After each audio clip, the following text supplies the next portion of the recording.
For 7 years, my life followed a rhythm that I found oddly comforting, even if it sometimes bordered on monotonous. I worked from home as a software engineer, managing back-end infrastructure for a fintech firm based on the East Coast, even though I lived in the suburbs of Seattle. The routine suited me. I enjoyed the quiet of my home office, the familiar sounds of my mechanical keyboard clicking away like a heartbeat, the steady hum of servers syncing in the background. Olivia, my wife, was the opposite. She thrived on movement, spontaneity, people. As a marketing director for a luxury skincare brand, she spent her days immersed in campaigns, events, client dinners, product launches. Her energy was intoxicating, the way she commanded a room, even if that room was filled with egos the size of buildings. I admired her from afar, even when she was right beside me. It was hard not to. Over the years, we built a system that allowed us to coexist harmoniously despite our wildly different professional lives. She left the house every morning around 8, always dressed in sharp, elegant outfits that made her look like someone carved out of a high-end magazine spread. I made her coffee before she left, a simple act that had grown to feel sacred. She'd kiss my forehead on her way out. I'd sip my coffee while booting up code on my laptop. We'd text occasionally throughout the day. Lately, though, the stories had grown shorter, the kisses more rushed, the texts less frequent. I noticed these things in passing, like noticing the leaves change colors without realizing summer had ended. At first, I chalked it up to workload. She was leading a massive rebranding initiative that demanded late nights and extra hours. She de-mentioned it weeks ago, and I hadn't questioned it. Olivia was ambitious, always had been. I had no reason to doubt her. But it was on a Thursday night, just like any other, really, that something shifted inside me. Not a revelation, not even suspicion, just a whisper of discomfort that began with something so minor it almost felt petty to even think about: her perfume. Olivia always wore the same subtle jasmine scent, clean, crisp, elegant. That night, though, as she leaned over to grab a glass of water before bed, I caught a different note. Musky, spicier, unfamiliar. I dismissed it, of course. I told myself maybe she changed perfumes, maybe it was someone else's scent from a hug or crowded elevator. I was being paranoid. I reminded myself that in any healthy relationship, trust was the bedrock, and questioning her over a fragrance change felt juvenile. So I said nothing. I closed my laptop, crawled into bed beside her, and wrapped an arm around her waist like I always did. But sleep didn't come as easily. The next morning, while she showered, I stood by her vanity, brushing my teeth. I glanced at her row of perfumes lined neatly by color. All were familiar. None matched the scent from last night. Again, I said nothing. She emerged from the shower in a cloud of steam, humming some forgotten tune, towel wrapped tightly around her. I gave her a smile I hoped looked real. The day went on like any other. I worked. She left for a full day of meetings downtown. Around 4 p.m., I stepped into the hallway to stretch and noticed that the jewelry tray near the front door was still holding the gold pendant Olivia usually wore for work, a simple circle etched with tiny vines. She never left without it. She once told me it gave her confidence. That day, it sat untouched. I stared at it for longer than I should have. By nightfall, she was still not home. A text arrived at 8:17 p.m. saying, "Running super late. Big pitch just finished. Grabbing dinner with the team." I replied, "No worries, love you," and that was that. She walked in just before midnight. Her shoes were different from the pair I'd seen her in that morning. Her makeup had been redone. Again, I said nothing. I began to notice these little things not as isolated quirks, but as pieces of a larger, disjointed puzzle. Still, I had no proof, nothing concrete, just inconsistencies, variations in routine, silence where there used to be chatter. My brain, trained to identify bugs in systems and flaws in code, now found itself mapping emotional discrepancies like lines of corrupted logic. The cameras had been installed over a year ago, mostly for security.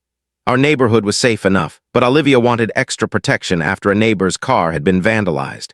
We installed a smart home security system, door sensors, indoor motion detectors, and 3 outdoor cameras. I hadn't checked the footage in months. I had no reason to. Until that weekend. It was Saturday morning. Olivia had plans to meet her friend Danielle for brunch. I stayed home, planning to deep clean the garage. As I sorted through boxes, a box labeled Home Tech caught my eye. Inside was the unused hub for our security system, the one that could be paired with my phone. I had installed it on Olivia's phone, but never bothered to sync it to mine. Curious, I did. A few taps later, I had access to the camera history. I didn't intend to dig. Truly, I just wanted to test the playback, see if the system was functioning properly. But once I opened the logs, the timeline displayed a detailed list of motion events. Thursday night. 6:32 p.m. front door opened. Camera triggered. I selected the clip. There she was, dressed impeccably, walking out the front door with confident strides. But she didn't walk to the driveway. She bypassed her white Audi entirely. Instead, a black SUV pulled up to the curb. She opened the passenger door, glanced around, and got in. The car drove off. There was no work bag in hand, no laptop. My breath caught in my throat. My heart didn't pound. It just stopped. A moment of stillness before the crash. I sat frozen, watching the clip replay over and over. My mind flooded with questions. Was this a rideshare? A coworker? A client? The car never returned. She came home at 11:54 p.m. from a different direction on foot. The Audi remained untouched. The evidence was not damning, not yet, but the pattern, it was there. And I knew then that something had cracked beneath the surface of my life. I had spent years believing in the comfort of routine, of trust, of quiet loyalty. I believed in the life we built together. And now that belief was beginning to feel like a well-written illusion, elegant but fragile. I closed the app and stared at the wall for what felt like hours. In silence, I began to question the very foundation of everything I thought I knew. Not because I had definitive answers, but because, for the first time, I was willing to ask the questions. And once you start asking, the silence becomes unbearable. There's a peculiar silence that comes with betrayal, not the kind that roars with confrontation or explodes in violence, but the kind that arrives quietly, like fog slipping under the door at midnight. That's the kind I lived with in the days that followed. A silence that echoed in my own mind, made louder by my refusal to disturb it. After discovering the first video clip, Olivia stepping into the black SUV and leaving her car untouched, I didn't immediately react. I didn't storm into the bedroom demanding answers or cry into a glass of whiskey like some man unraveling in a bad movie. I simply sat and stared and let that image replay in my mind like a glitch on a loop. I wanted to believe there was an explanation, that the man in the SUV was a colleague, that she had car trouble, that it was a rideshare and nothing more. But that last part, that nothing more, kept gnawing at me. Because when you've lived with someone for 7 years, you learn the subtle rhythms of their life. And when those rhythms break, when they fall out of tune, it isn't coincidence. It's composition. Something new has entered the score, a note you didn't write. That weekend, I went through our digital life with the obsessive eye of a forensic analyst. I wasn't looking for guilt. I was looking for clarity, a thread to follow. Our joint calendar showed nothing suspicious. Her meetings were always labeled vaguely: Team Sync, Brand Review, Client Roundtable. I checked our shared photo album. It hadn't been updated in weeks, which was odd for Olivia. Now there was only stillness.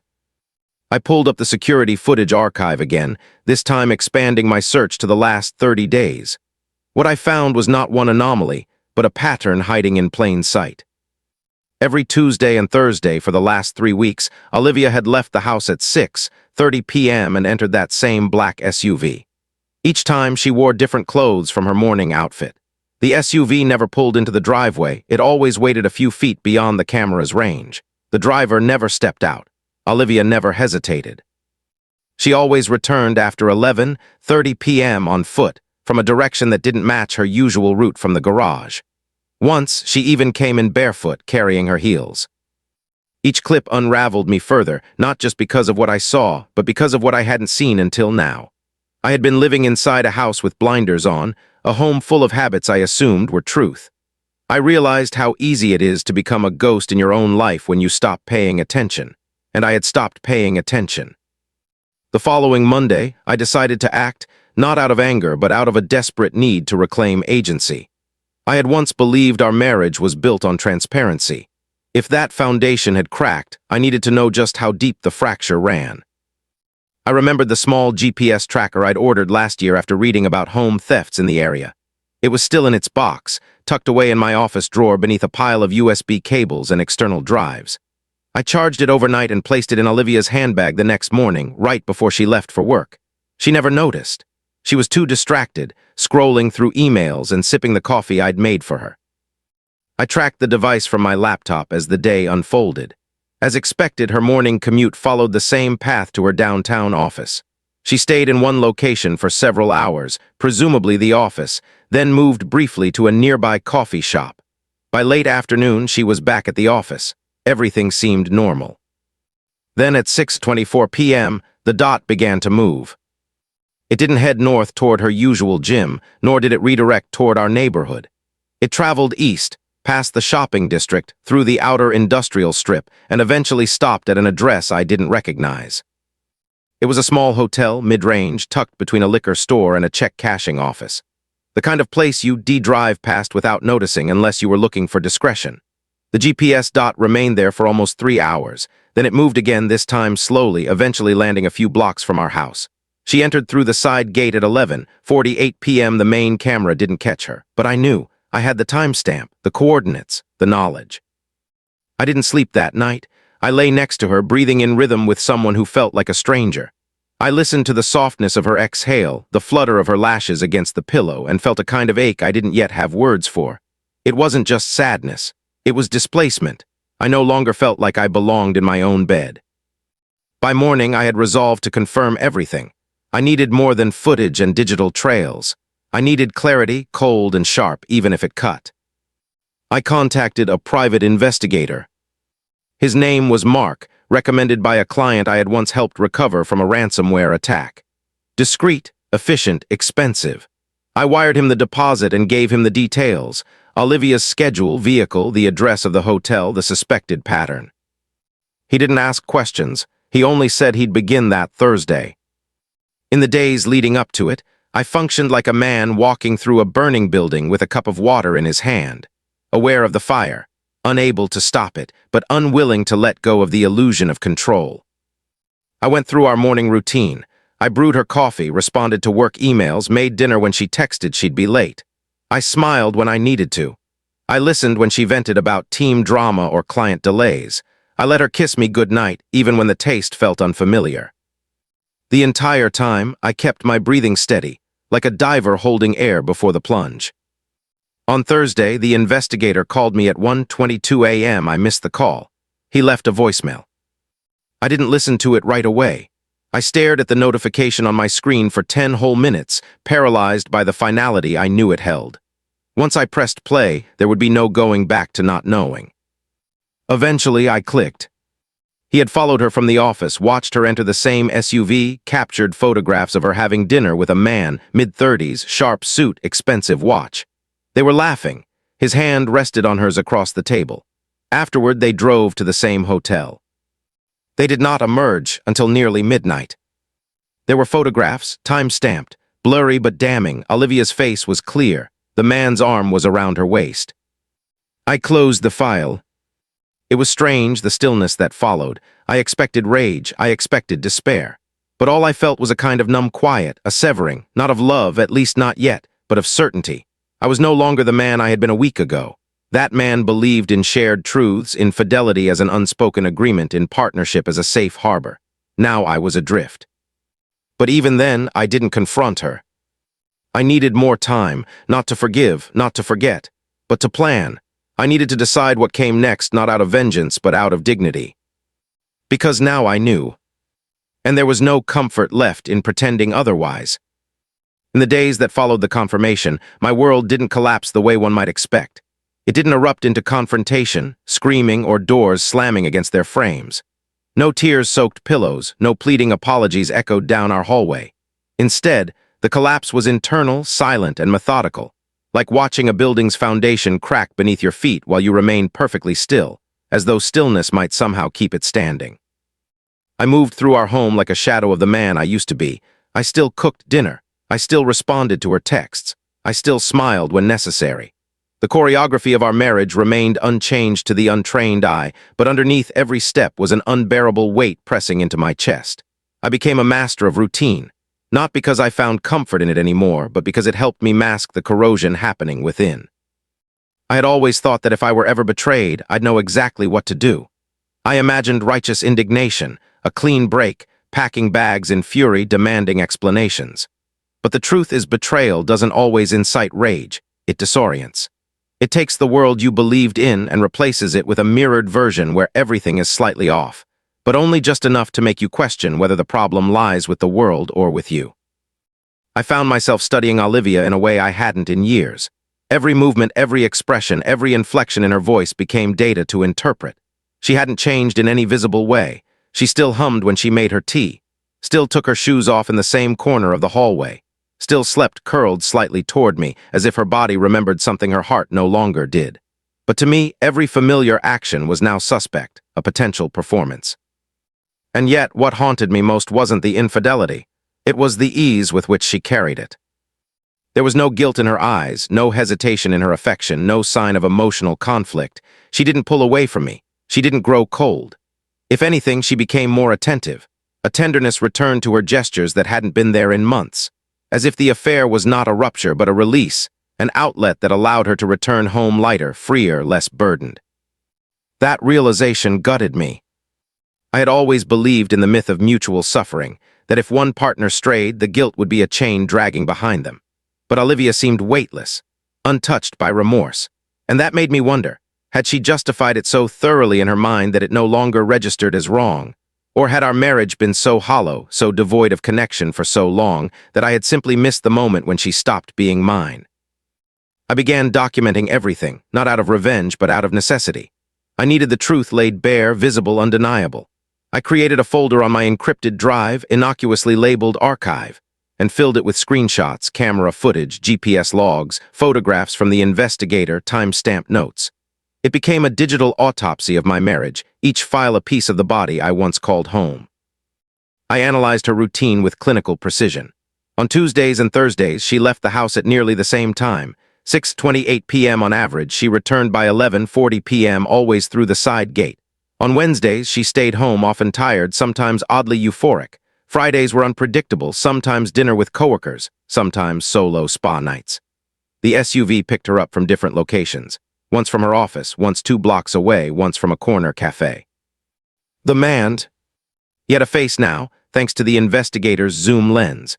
Mid-30s, sharply dressed, always in tailored suits. His watch was a Tag Heuer, easily over $5,000. He had a scar above his left brow, a narrow jawline, and a cruel sort of confidence that came through in every photo. I imagined him laughing with her, touching her hand over dinner, tracing circles on her wrist while she smiled in the way I hadn't seen in months. I hated how vivid he became in my imagination. I hated that I began comparing myself to him. His car, his clothes, his posture. The way he stood close to her, his hand at the small of her back. How she leaned into him in a way she hadn't leaned into me since before the pandemic. I resented that he had a version of Olivia I no longer recognized, and I despised that I still wanted her. That was the part I couldn't reconcile. I still wanted her. Even in the wake of deceit, even with a mountain of evidence on a hard drive, some primitive part of me clung to her scent in our bedsheets, to the way her hair fell across her face in sleep, to the familiar curve of her shoulder when she stood brushing her teeth. That part of me didn't care about the facts. It cared about the history, the time, the investment, the illusion we had nurtured together. I realized then how addiction to memory can keep you tethered to pain. I didn't tell anyone, not friends, not family. I became a vessel of secrets, carrying a narrative no one else could see. To them, we were still the successful couple with matching smiles at Christmas, with coordinated vacations and Instagram-worthy dinners. I kept it that way. I wore the mask well, because the moment you speak a truth aloud, it becomes real in a way that can't be undone. And I wasn't ready for real, not yet. Instead, I began rehearsing my departure in my mind. Not in terms of suitcases and separation papers, but in emotional steps. I visualized the words I might write, the farewell I might leave behind. I imagined what it would be like to reclaim solitude, not as an exile, but as freedom. I wondered what kind of man I might become without her.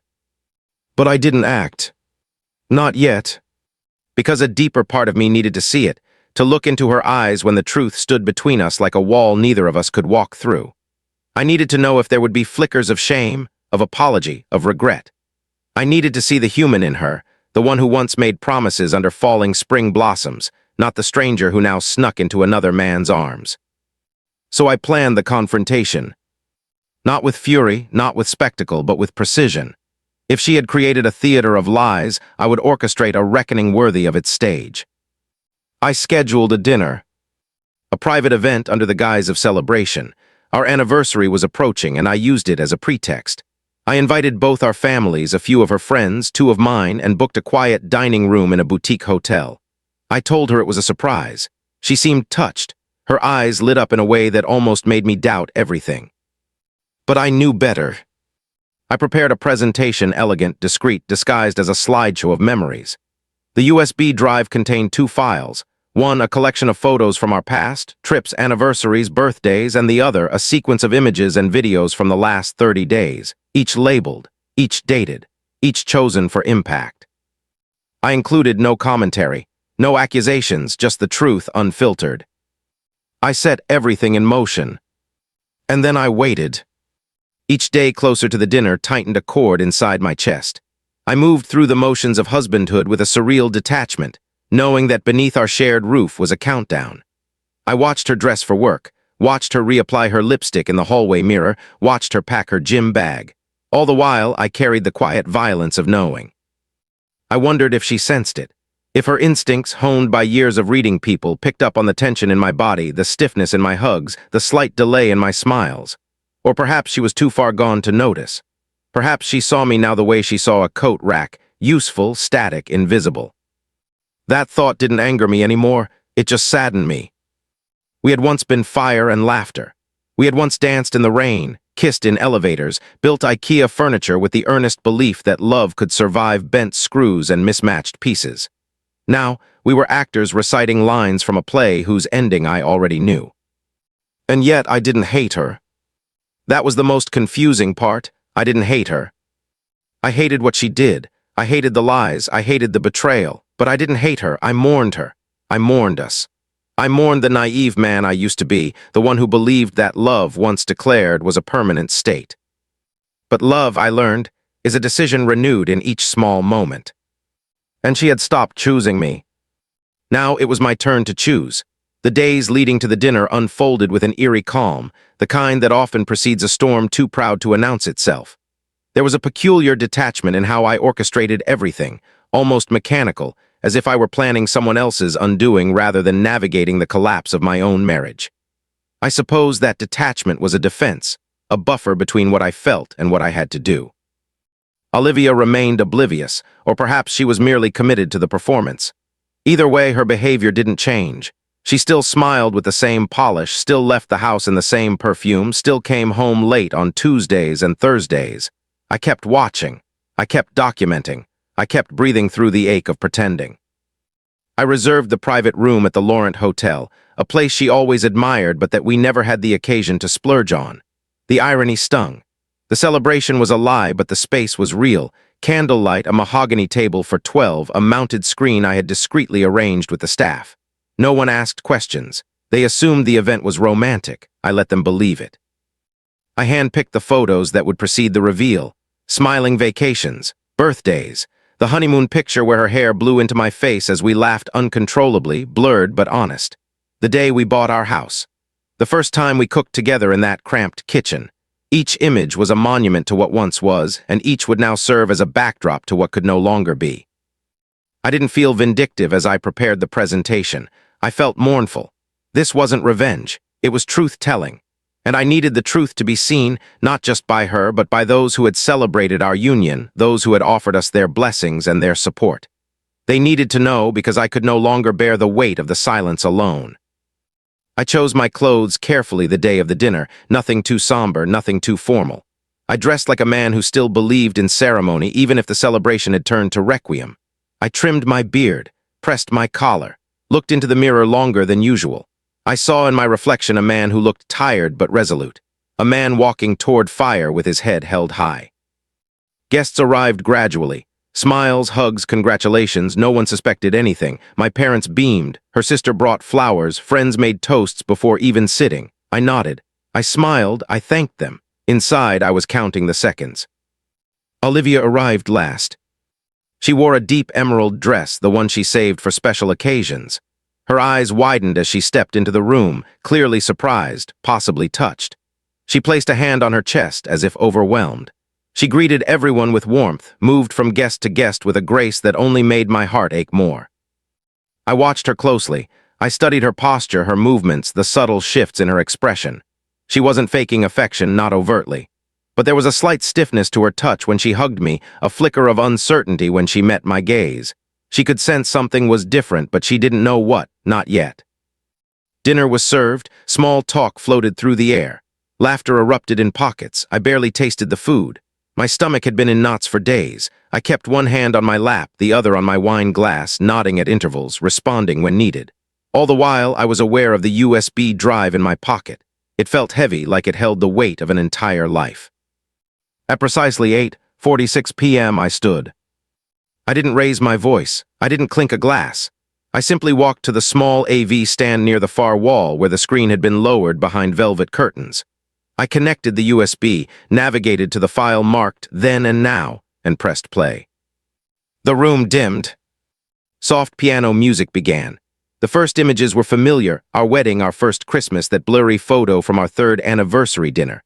Smiles, sunshine, shared laughter, a montage of what we had built. I heard murmurs of fondness. Her mother sighed audibly. Olivia smiled beside me, her hand brushing mine unaware. Then the music shifted. The screen faded to black. A new set of images appeared, grainier, colder. Olivia leaving the house. Olivia entering the SUV. Olivia laughing over wine with the man in the dark suit. Olivia disappearing behind the hotel doors. Olivia kissing someone who wasn't me. The room fell silent. There was no screaming, no gasps, just a silence so complete it pressed against my chest like a wall. The footage played in sequence, methodically, without embellishment. Every timestamp displayed clearly. Every motion a sentence in a story she never thought I'd learn how to read. When the final image faded, Olivia stepping out of the hotel alone, eyes cast downward, the screen went black. I said nothing. I didn't need to. I turned to face the room, but I didn't look at her. I couldn't. I looked at the faces of those who had believed in us, parents, siblings, friends, and saw confusion, pain, disbelief. I met their eyes briefly, then walked out of the room, my steps steady, my heart fractured but intact. I didn't hear if she followed. I didn't look back. I stepped into the cool night air and breathed for the first time in days. It was sharp and clean, and for a moment I just stood there, letting it wash over me. I didn't cry. The tears had dried up long ago, back when love had turned into doubt and warmth had turned into watchfulness. I walked to my car and sat in the driver's seat, hands gripping the wheel, eyes staring into nothing. I let the silence settle, I let the pain stretch, and then I drove. Not home. Not yet. I drove through the city aimlessly, passing lit windows, cafes, crosswalks full of strangers. I thought about all the invisible fractures beneath perfect surfaces, about the way people walk through the world pretending, smiling, performing, about how many other lives were quietly coming undone behind closed doors. I arrived at a quiet overlook by the lake, parked the car, and stepped out. The water shimmered in the moonlight, indifferent to human sorrow. I stood at the edge, letting the wind bite my skin, grounding me in the reality I had tried for too long to postpone. I thought about Olivia, not with hatred, but with a kind of reverent sadness. I thought about the years we had shared, the memories that were now tainted, the promises made under stars that no longer felt like mine. I wondered what she was thinking, if she was stunned into silence, if her mask had finally slipped, if she'd looked around that room and realized what she'd truly lost. Not just me, but the version of me who once trusted her without hesitation. The version of me who would have carried her burdens gladly. That man was gone now, and what remained was someone forged in fire and disappointment. I didn't know what tomorrow would hold. I didn't know if I would file for divorce immediately or let the silence stretch further. But I knew one thing with painful certainty. There was no going back. Some truths once seen live forever in the light. There are moments in life that divide time, carving a permanent line between before and after. That night became mine. Everything I had once known, trusted, or silently leaned on collapsed in quiet motion, not with chaos, but with cruel precision. I had designed the moment with purpose, but even so I had underestimated the toll it would take. I didn't go home that night. The house no longer felt like a place of refuge. It had become a stage where I'd been played, a sanctuary turned set piece for deception. Instead, I checked into a small hotel near the outskirts of the city. It was sterile and silent, just a beige room with bland paintings and buzzing lights, but it was mine, and more importantly, it was empty of her. The first few hours passed in a fog. I didn't eat, I didn't sleep. I just sat in the corner chair staring at the muted TV screen lost somewhere between memory and numbness. My phone buzzed continuously. I didn't touch it. The messages lined up like anxious soldiers, likely her, maybe some from the guests, maybe a few from mutual friends. I let them pile. I had nothing left to say. Around 3 a.m., I stood and walked to the window. The city below moved on unaware. Somewhere out there, someone else was probably falling in love. Somewhere else, someone was discovering their world was a lie. Life had this cruel symmetry, beginnings and endings unfolding side by side without ever intersecting. I was now part of the latter. The sunrise came slowly, dull and gray. I showered mechanically, trying to scrub the night off my skin as though shame or heartbreak were physical stains. The water was too hot and I didn't adjust it. I let it scald. It felt good to feel something precise, something that wasn't vague pain or lingering disbelief. Later that morning, I drove back to the house. I half expected the driveway to be empty, her car gone, her absence the first domino of departure. But it was there, parked neatly as always. I sat in the car for a while, watching the front door. Curtains drawn, no movement. The house looked exactly as it always had, and yet everything about it had changed. When I finally stepped inside, the air felt stale. The familiar scent of lavender from the diffuser she loved lingered faintly, almost mocking. I walked through the living room slowly, taking inventory of every object we had once chosen together, each item now feeling alien. The photo frames on the mantel, the throw blanket she always folded, the books with dog-eared pages that she never finished. They all felt like relics from a life I no longer belonged to. Her shoes were by the door, her coat hung neatly on the hook. In the kitchen, a coffee mug with her lipstick stain sat in the sink.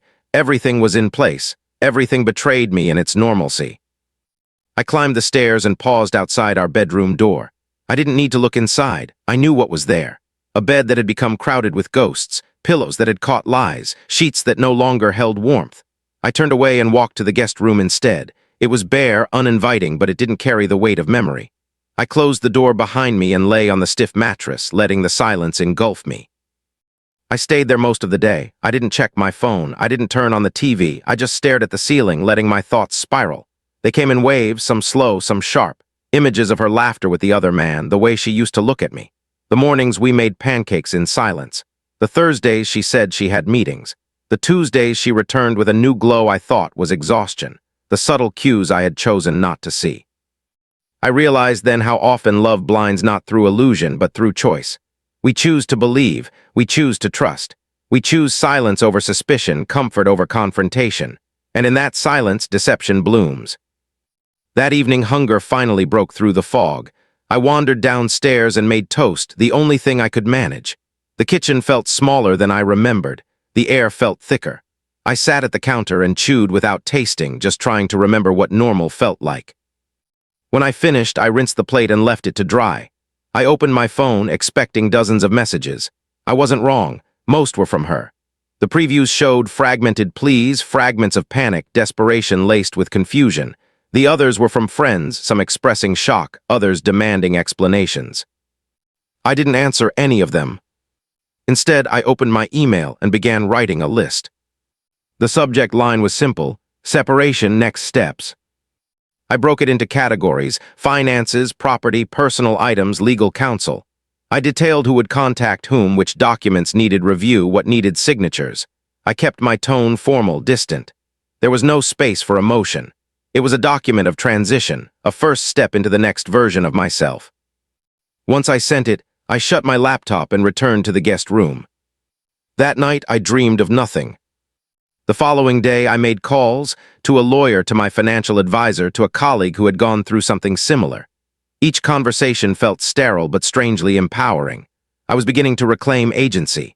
Every signature, every appointment, every form was a reclamation of something stolen. My voice, my choice, my future. By the third day, Olivia had stopped knocking. I heard her the first night, gently tapping on the guest room door, pausing, walking away. The second night, she lingered longer. The silence between the knocks was heavier. I didn't respond either time, and on the third night the hallway remained quiet. That quiet was a message, one I understood. She moved through the house as if walking on eggshells. I could hear her footsteps, softer, slower, hesitant. I avoided the kitchen when she was there. She avoided the living room when I was in it. We became ghosts haunting different wings of the same house, strangers sharing plumbing and memories. I didn't ask where she went during the day. I didn't ask if she was still seeing him. It no longer mattered. Whatever intimacy we once shared had already dissolved. All that remained now was logistics. One morning I walked past the bedroom and noticed the door ajar. Her suitcase was open on the bed, clothes folded, shoes lined up. Her side of the closet was half empty. I didn't feel relief. I didn't feel grief, just confirmation. She had made a decision, too. By the end of the week, she was gone. She didn't leave a note. She didn't say goodbye. And I didn't chase her. I spent the following days cleaning, not just the house, but the residue of shared life. I removed her framed photos. I emptied the nightstand drawer where she kept her skincare samples. I donated her untouched yoga mat. I boxed the wedding album and slid it beneath the guest bed. The space didn't feel more alive, just less deceptive. One evening, as I was reorganizing the bookshelf, I found a card she had once given me. It was for our 4th anniversary. The handwriting was hers, neat, slanted, elegant. The message inside was heartfelt, full of promises and dreams. I held it for a moment, then tore it in half, not out of rage, out of necessity. Some things aren't meant to be stored. Some truths don't belong in drawers. They belong in memory, and eventually in forgetting. I began walking in the evenings. Not far, just enough to let the air move through me, enough to feel something outside the gravity of that house. I'd pass couples now and then, holding hands, laughing, leaning into each other. I didn't resent them. I didn't envy them. I just observed, a distant witness to a state I once inhabited. I knew healing wouldn't be linear. I knew there would be setbacks. Mornings where I'd wake and reach for her out of habit. Songs that would reopen wounds. Places I'd avoid because they smelled like her. But I also knew I would survive. Because I had already survived the hardest part. Learning to see. Not just her, but myself. The man I had become, the man I would become, not defined by betrayal but by the choice to face it, to walk through it without bitterness, to emerge not whole but honest. Honesty, after all, was the beginning of everything real. Weeks passed, then months. Seasons shifted without fanfare. The trees outside shed their leaves, and for the first time in a long time I noticed. There was something sacred in that slow surrender, something familiar in the quiet letting go. It mirrored what had taken root within me, an erosion not of despair, but of the illusions I once clung to. The house became quieter after Olivia left. It wasn't just the absence of footsteps or doors closing gently or the sound of her heels on the hardwood. It was the absence of performance. No more pretending. No more fragile conversations stretched across the dinner table. No more silence masquerading as peace. Just solitude. And at first, it was suffocating.